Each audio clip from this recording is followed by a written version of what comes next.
Зала Сирак Скитник е предоставена на художествена галерия Димитър Добрович през 70-те години на изминалия 20 век.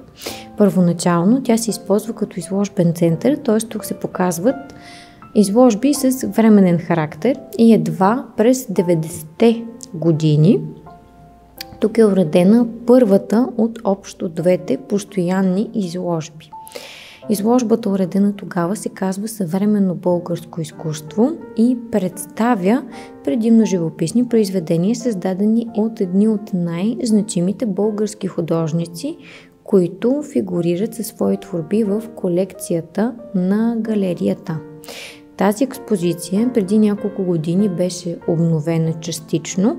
Включени бяха още произведения и бе структуриран разказа за развитието на българското изкуство от средата на 19 век, т.е. от периода на късното възраждане до първите 2 десетилетия на 21 век.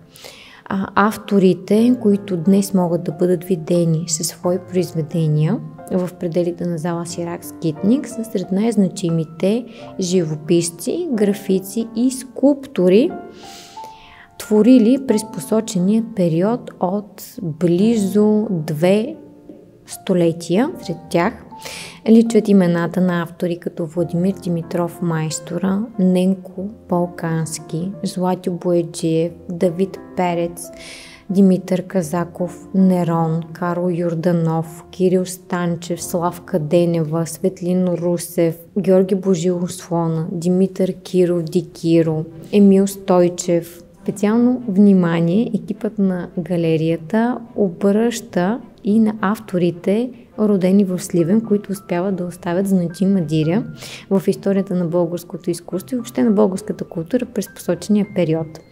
Включени са творби на авторите Димитър Добрович, чието име носи и галерията, Йордан Кювлиев, известен като един от най-ранните и значими български маринисти, Сирак Скитник, най-значимият въобще художник, тръгнал от Сливен, чието име носи и изложбеният обект. Не толкова популярните сред широката публика автори като Донка Константинова, Генчо Гиндев, Марко Дограмаджиев, Георги Хаджидимитров, нашите съвременници, починали сравнително наскоро, Йордан Парушев, Тодор Терзиев. Включени са и няколко наброй скулптори, също тръгнали от тук.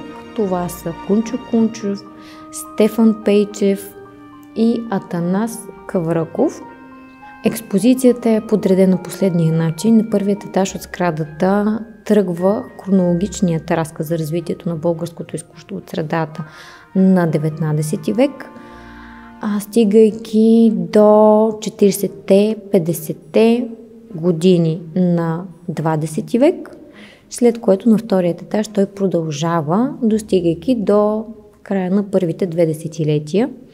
На 21 век преобладават предимно живописните произведения, значително по-малко са графиците и скулптурите, представени с свои творби.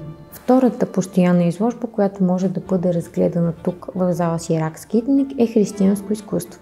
Тя е разкрита през 2005 година и представя икони, различни тъкани, предмети, наречени съсъди, мебелиар, елементи от иконостаси и иерусалимии, които произхождат от Сливенска област.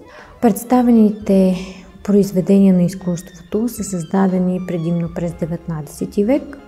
Най-любопитната подробност, свързана с тази експозиция, е присъствието на 16 икони, дело на един от най-значимите представители на възрожденската Тревненска художествена школа. Това е Йоаники Папавитанов, който изработва посочените икони, включени тук, за нуждите на няколко църкви на територията на Сливен в началото на 19 век. Това е, може би, най-голямата сбирка, включена в постоянна изложба с творби дело на въпросния зоограф.